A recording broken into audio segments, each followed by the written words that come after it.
Hello everyone. हम देखेंगे haploid production of plant. There are content and introduction. अगर किसी प्लांट के सोमेटिक सेल से गैमेटिक क्रोमोसोम नंबर है तो उसको हम हैप्लॉइड प्लांट कहते हैं। हैप्लॉइड में single cell of chromosome present होता है, इसको एन से डिनोट करते हैं। इसके न्यूक्लियस में क्रोमोसोम का एक सेट होता है। एंड डेफिनेशन हम देखेंगे, मतलब हैप्लॉइड सेल जो होता है और डाई हैप्लॉइड सेल्स जो होते हैं उससे ओरिजिनेट होते हैं प्रोसेस ऑफ म्यूसिस के through. Okay, and then history. तो सबसे पहले Indian scientist Guha and Maheshwari 1964 में इसको रिपोर्टेड किया था। हैप्लॉइड मतलब एम्ब्रियो एंड प्लांटलेट्स जो होता है उसके माइक्रोस्कोप के, मतलब उन्होंने धतूरा और इनोक्सिया में सबसे पहले कल्चर किया था। फिर 1953 में टोल्के ने ऑब्टेन किया था। Okay, and grouping of haploids देखेंगे क्या है। मतलब हैप्लॉइड में भी divided into two broad categories. पहले देखेंगे मोनोहैप्लॉइड। ओके, क्या होता है इसमें सिंगल सेट ऑफ क्रोमोसोम, मतलब ऑर्गेनिजम्स और cell having single complete set of chromosome होते हैं, और मोनोहैप्लॉइड सेल को एक्स से डिनोट करते हैं। जैसे कि एग्जांपल, अगर कोई ऑर्गेनिज्म डाइहैप्लॉइड है तो उस टाइम पे मोनोहैप्लॉइड या हैप्लॉइड सेम कंडीशन में होंगे। ओके, हम देखेंगे इसमें एग्जांपल नंबर फर्स्ट, राइस।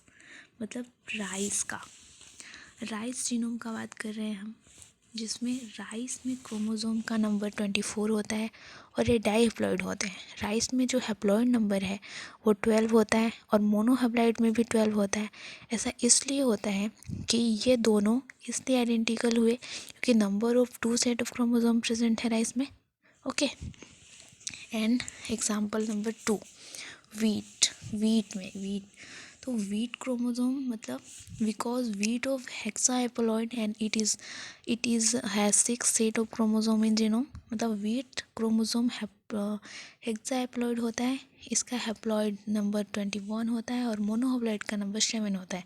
इसमें 6 set of chromosome of genome होता है, मैंने यहाँ बताया, because wheat is hexahaploid and it has 6 set of chromosome in genome. यहाँ पे हैप्लॉइड एंड मोनोहैप्लॉइड का नंबर सेम नहीं है, तो all the monohaploid is not haploid और all the haploid is not haploid.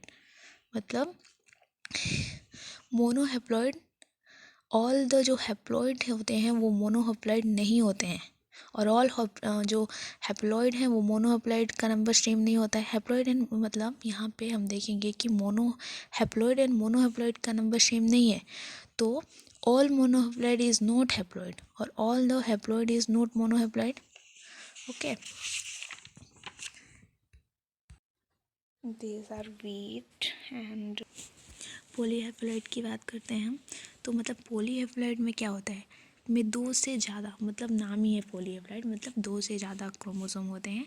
इसमें हम बेसिकली टेट्राप्लॉइड एंड हेक्साहैप्लॉइड टर्म का यूज़ करते हैं, यूज़ भी कर सकते हैं या करते ही हैं। मतलब एग्जांपल देखेंगे हम लोग। इसका एग्जांपल क्या है कि इसमें कोई 4 नंबर ऑफ क्रोमोसोम है और हर क्रोमोसोम में अपनी अलग अलग कॉपी होती है जो कई ऑर्गेनिम्स को देखने में मिलती है। ओके, एंड हम देखेंगे in vivo technique for haploid production. There are several methods to induce haploid production in vivo. Some of them are listed below on and androgenesis हम देखेंगे। फर्स्ट ऑफ ऑल क्या होता है एंड्रोजेनेसिस। जो androecium होता है, जिसको हिंदी में हम परागकोश कहते हैं। एंड्रोशियम जो होता है वो फ्लावर के मेल पार्ट से किसी नए प्लांट का फॉर्मेशन करते हैं, तो उसे हम एंड्रोजेनेसिस कहते हैं। क्या क्या बताया मैंने, जो एंड्रोशियम होता है वो फ्लावर के मेल पार्ट से किसी नए प्लांट का फॉर्मेशन करता है, उसे हम एंड्रोशियम करते हैं। ओके, यहाँ पे हम एंड्रोशियम को समझेंगे। ठीक है, यहाँ पे जो जेनेटिक कंट्रीब्यूशन होता है, मतलब जो जेनेटिक कंट्रीब्यूशन है, इसलिए है जब हम कोई मेल पार्ट मतलब एंड्रोशियम और फीमेल पार्ट गाइनोशियम का फर्टिलाइजेशन होता है, और जब इनका फर्टिलाइजेशन होता है तब एम्ब्रियो का फॉर्मेशन होता है, और ये प्रोसेस मेनली फ्लावर के अंदर होता है। जो एम्ब्रियो बनता है वो सीड के अंदर फाउंड होता है। अगर मेल पार्ट से एम्ब्रियोजेनेसिस का फॉर्मेशन होता है तो उसे एंड्रोजेनेसिस कहते हैं। और बिना oocytes के जो एम्ब्रियो का फॉर्मेशन एंड्रोजेनेसिस कहलाता है। ओके,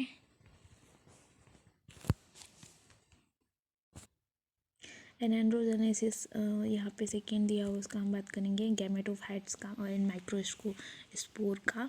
तो मतलब एंड्रोजेनेसिस के अंदर जो मेल गैमेटोफाइट्स है वो एंड्रोजेनेसिस के अंदर होते हैं, और जो गैमेटोफाइट्स होते हैं इसके अंदर पोलेन होता है, और पोलेन के अंदर स्पर्म होता है जिससे हैप्लोइड सेल का फॉर्मेशन होता है। और पोलेन एंड स्पर्म को ही हम माइक्रोस्पोर कह देते हैं, जिसे हम माइक्रोस्पोर कहते हैं। और सेकेंड देखेंगे हम गाइनोजेनेसिस। गाइनोजेनेसिस क्या है? ये भी मतलब हैप्लोइड का प्रोडक्शन करता है ओवरी एंड ओव्यूल कल्चर के थ्रू। इसमें जो ओवरी एंड ओव्यूल होता है वो फीमेल रिप्रोडक्टिव ऑर्गन होते हैं प्लांट के। ओके, एंड देन हम नेक्स्ट देखेंगे, अभी हमने इन विवो पढ़ा, in vitro technique for haploid production, मतलब diploid anther culture. First of all anther culture. Okay, यहाँ पे भी एंड्रोशियम और पोलन कल्चर दिया है जो मैंने बताया अभी आप लोग को। अभी हम एंथर कल्चर देखेंगे डायरेक्टली यहाँ पे। तो डायप्लॉयड प्लांट से हैप्लॉयड प्लांट के फॉर्मेशन के लिए एंथर कल्चर कराते हैं। ओके, इसका प्रोसेस देखते हैं क्या है। प्लांट के अंदर फ्लावर है और फ्लावर के अंदर स्टमन होता है, और स्टमन के अंदर एंथर है, और एंथर के अंदर पोलन ग्रैंड जिसे हम परागण कहते हैं होता है। और पोलन ग्रैंड ही हैप्लॉइड होते हैं एक्चुअल में। जो पोलन ग्रैंड जो डेवलप हुए उस होता है जो, उसको ही हम हैप्लॉइड्स कह देते हैं। एग्जाम्पल देखते हैं, एग्जाम्पल के लिए देखें क्या होता है। कोई एंजियोस्पर्म प्लांट है और उसके अंदर एक फ्लावर है, फ्लावर और लीव है, और लीव फ्लावर के अंदर स्टैमेन है, और इसको कट करके बाहर निकाल लेते हैं। फ्लावर से जो एंथर निकालते हैं तो उसका मतलब सरफेस स्टरलाइजेशन करते हैं, लैब वर्क। ओके, स्टरलाइजेशन करने के बाद उसमें न्यूट्रिएंट मीडियम का कल्चर करते हैं एंथर को, और जो एंथर है उसका सेल डिवीज़न होगा तो कैलस का फॉर्मेशन होगा। मतलब एंथर का हम सेल न्यूट्रिएंट मीडियम बनाया, उसको सरफेस स्टरलाइजेशन किया, फिर उसका हम लोग एंथर का मतलब सेल डिवीज़न होता है, और कैलस का फॉर्मेशन हो जाएगा, और कैलस से सूट एंड रूट का फॉर्मेशन होगा। मतलब ये दोनों रीजेनरेशन होगा, उसको टेस्ट ट्यूब के अंदर जनरेशन कराएंगे, और वो प्लांट हैप्लॉइड प्लांट होगा, क्योंकि हैप्लॉइड प्लांट के एंथर से ही इसका फॉर्मेशन कराए थे इसलिए। ओके, नेक्स्ट हम देखेंगे पोलन कल्चर। मतलब पोलन में भी हैप्लॉइड प्लांट का ही फॉर्मेशन कराना होता है। इसमें हमें एंथर की ज़रूरत नहीं होती है, पोलन ग्रैंड से ही हैप्लॉइड का प्रोडक्शन करा लेते हैं। Okay, okay then thank you.